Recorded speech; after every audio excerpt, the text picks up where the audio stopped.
Before then, were you into politics at all?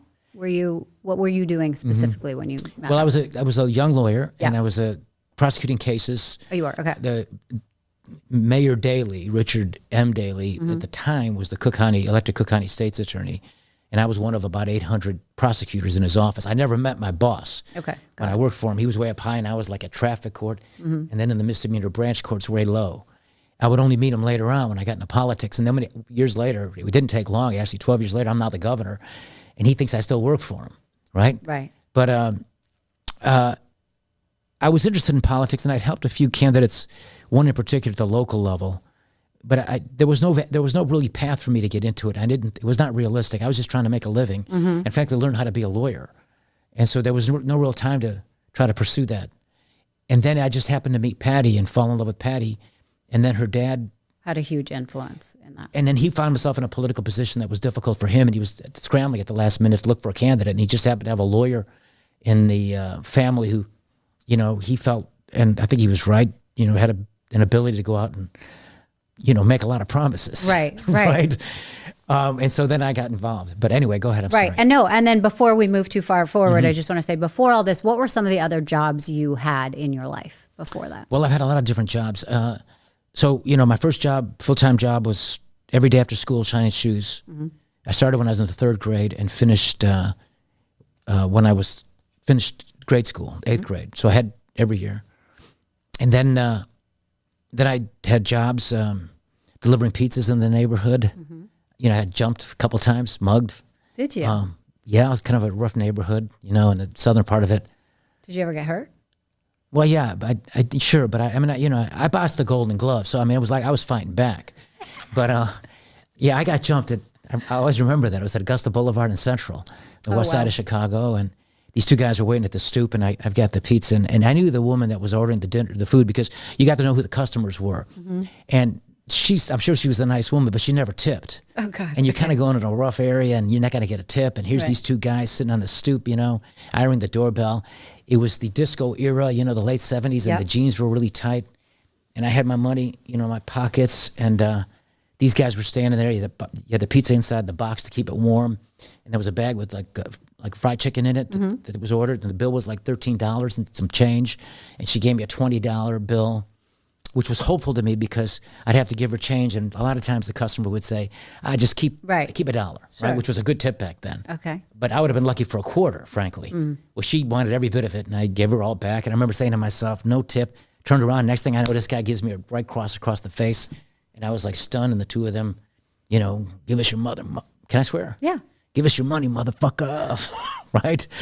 And then when I came to my senses, because I bossed Golden Gloves, I had a decent right hand, and I was able to hit one of them. And then I was able to extricate myself from the other guy dragging me. I got to my car where I had a pipe. You always kept a little weapon in there but I should have had it with me when I walked up. And then I was able to ward him off. As I'm driving back, I'm spitting part of my back tooth out because my mouth was closed when I got hit. And then I got into the pizza place, and my boss, an immigrant from Sicily, great guy. His name was Joe DeVita. And his wife, she was great. She was really nice, and she really liked me. They both had she had a real strong Italian accent. She recently had moved to America. He had come here at a young age, but he still had a slight accent. And, I was bleeding a little bit, and I was a little bit angry. Jesus Christ, Joe, you sent us to a place where they never tip. And he goes, did they get the money? No, they didn't get the money, and I gave them the money. And she's over there nursing me. She was so sweet. And so did he tip you for keeping the money? Did he give you a little bonus? No, he didn't. But oh gosh, he had a business to run, and he had he had other drivers he had to take care of. But so I had that job, and I worked at a meatpacking plant in Philadelphia the summer of 1977. It was actually in Chester, Pennsylvania, a place called Medford Meats. Back then they did the Franks for the Phillies games, the hot dogs for the Phillies games. I don't know if they do it now. Well, then I had a couple of jobs on the Alaskan Pipeline. When I was right out of high school, I was able to get a job up there because my father left us at the age of 63 to take a job at the Alaskan Pipeline as a janitor because the pay was so good. Right. So I spent 2 summers working on the Alaskan Pipeline, washing pots and pans, 10 hours a day, 7 days a week, double time on Sundays, time and a half over 40. Right. And then... great place to learn some good values. Yeah. And surprisingly, as you know, you being from Anchorage, But up in Fairbanks, I was at a place called Pump Station 6, so it was about 90 miles north of Fairbanks. But in the summertime, much to my real surprise, there were all these mosquitoes.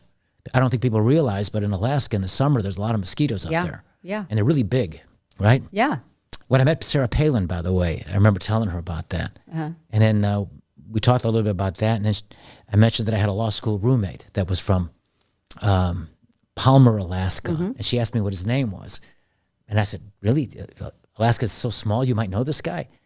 And it turned out, not only did she know him, she appointed him Attorney General of the state of Alaska. Oh, wow. Yeah, his name is Talis Kolberg. Excellent guy, by the way. It's a small place. Isn't that something? Yeah, that is something. So were there any other jobs before this? Then you obviously got your law degree. Oh, yeah, well, there were jobs. I worked at a place called Concrete Products when I was in high school.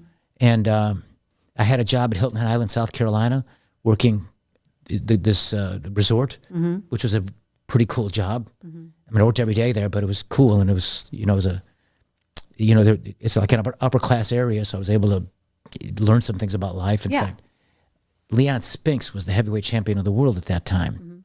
He had beaten Muhammad Ali, and he was training for his rematch, which was going to be held in the fall of '78 in New Orleans. And I could tell, I'd see him at this place called the Ribbit Room, which was the disco place on the island. And disco was big back then. And I had that kind of look, that disco look.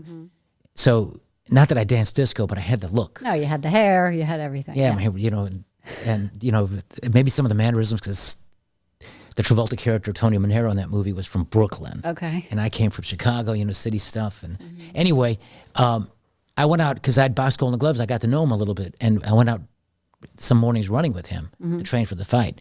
But I could tell he wasn't training like he should. And it was likely Muhammad Ali was going to reclaim the title. And sure enough, he did. Should have bet on that one. Should have bet on that one. Well, it seems to me you're very well-rounded, that you've lived a life, up until you got into politics, where you got to try a bunch of things, do a bunch of things, be a commoner, so to speak, be one of the people, and see what it was really like to start at the bottom, right? Yeah, I did. I think that's right. I started at the bottom in the economic. I mean, there were people poorer than us. We weren't poor. I mean, my mother and father were both working, but it was a little 5-room apartment. My brother and I, for a while, shared the same bed.